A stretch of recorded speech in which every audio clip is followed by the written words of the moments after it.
Story recapped here. Today, I'm going to explain a horror mystery thriller film called All the Boys Love Mandy Lane. Spoilers ahead, watch out and take care. In a high school in Texas, Mandy Lane walks in, captivating everyone. She meets with her best friend Emmett, who walks with her back home. Outside, Dylan arrives in a car and compliments her. He then invites Mandy to a pool party at his house, to which she agrees on the condition that her best friend will come with her. At the pool party, Mandy sits by the poolside as she observes everyone deliberately making out and doing drugs. On the other hand, Emmett is racked by insecurities as he stares at his hairy body in the bathroom. That night, Dylan approaches Mandy and insists that she reveals her bathing suit. Emmett strikes him with a water gun to lure him away from Mandy. Embarrassed, Dylan insults and humiliates Emmett at the party until Mandy intervenes. A little while later, Emmett sits on the roof above the pool as he heals from the bruises he got from Dylan. Suddenly, a drunken Dylan joins him. As revenge, Emmett persuades him to jump from the top to the pool to attract Mandy's attention. Determined to be different in Mandy's eyes, Dylan takes the risk and jumps off the roof, but he hits his head on the concrete. Disappointed, Mandy looks at him and walks out while everyone blames Emmett for Dylan's death. Red lights a cigarette and informs his buddies about Mandy, who he describes as untouched, making everyone want her. Red also tells them he would invite her into his father's isolated cattle ranch in an attempt to get into her pants. He asks his friends, Chloe and Marlon, to persuade Mandy to join them. His other friends, Bird and Jake,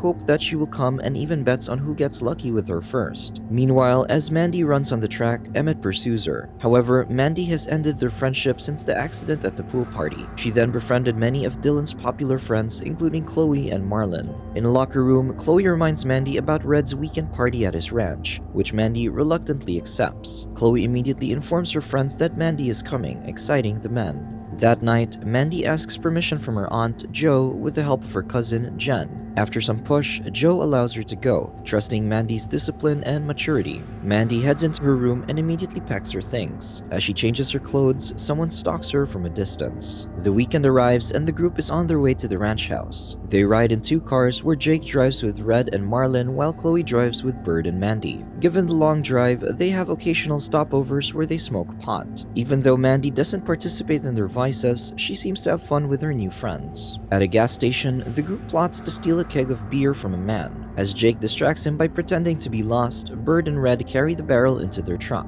The lovely girls then walk in with Marlon pulling her shirt up, making the man stare longer at her. As soon as everything is settled, Mandy grabs the car keys and drives away. Later on, Marlon naughtily grabs Jake at the back seat and touches him. However, as she does this, Jake stares at Mandy through the rear view mirror. Mandy notices him and uncomfortably adjusts the mirror. A few kilometers away, Chloe decides to leave her car to avoid getting mud on it. She joins Red's car while Mandy chooses to walk with Bird accompanying her. As they walk, Bird talks about how different he is from his other friends. He tells her that he respects women, but soon asks Mandy if he could hold her hand. Mandy gently takes it and walks, but Bird tries to steal a kiss as well. Mandy avoids his advances. A truck arrives, driven by Garth, the ranch's caretaker, who Red sent to fetch them. Finally, Mandy and Bird arrive at Red's farmhouse. While everyone immediately soaks into the lake, Mandy opts to jog first. As she runs, Mandy notices a trace of what looks to be blood on a trail. Soon, she joins her friends on the lake. As Mandy removes her clothes, the boys admire her body. Mandy dives into the lake and the guys start to become playful with the girls. Unbeknownst to them, there's a snake nearby.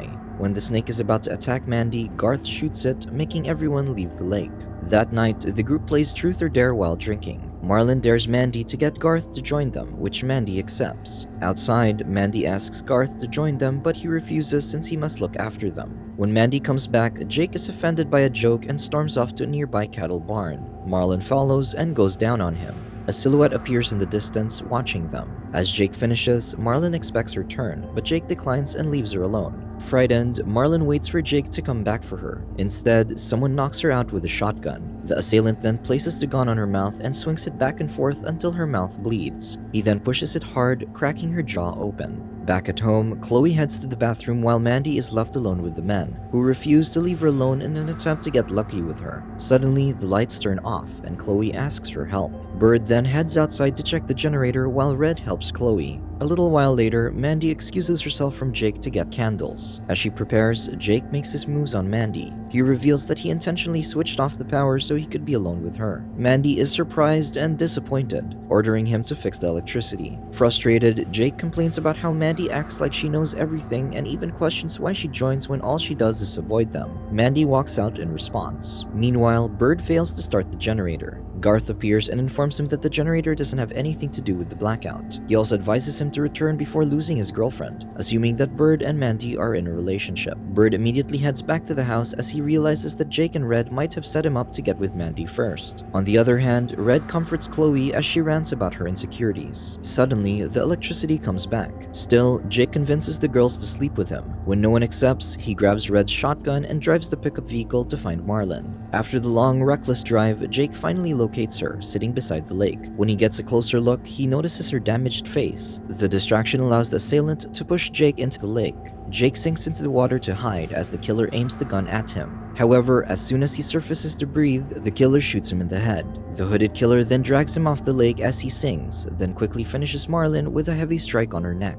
At the house, the group hears the gunshots but assumes Jake is playing around with the gun. Concerned, Garth warns them to stay away from guns or else he will call Red's parents. Later that night, the hooded man appears to be Emmett. He carries a journal full of Mandy's photos and dedications for her. After Dylan's death, Emmett's life became miserable. He was constantly bullied, everyone avoided him and made fun of him. Worst of all, he lost his best friend, Mandy Lane. This triggered his obsession with Mandy. Meanwhile, as the group hang out on the porch, Emmett drives Red's pickup and fires a flare gun at them. Bird pursues him, assuming he's Jake pulling a prank on them. However, Bird recognizes Emmett and beats him when Emmett tries to aim a gun at him. While being hit, Emmett asks Bird questions about Mandy. As Bird realizes Emmett's obsessions, he demands where Marlon and Jake are. Emmett uses the distraction to grab a knife he hid under the truck and slash Bird's eyes. He soon stabs him to death. On the other hand, intoxicated and stoned, the rest of the group falls asleep with Garth. The following morning, Emmett sneaks into the house while Garth is upstairs. He approaches the sleeping Mandy and caresses her hair, leaving bloody marks on her hair from his hand. Later on, Mandy wakes up and finds the note on the refrigerator that reads, "Wake up." Frightened, they decide to leave the house. When Garth opens the door, Emmett shoots him. Red and Chloe escape through the back door while Mandy tends to Garth. As Red and Chloe run away, they come across Jake and Marlon's bloody dead bodies, causing Chloe to scream in terror. When Chloe is about to give up, Red encourages her to get up. A little while later, Red and Chloe finally reach Chloe's abandoned car.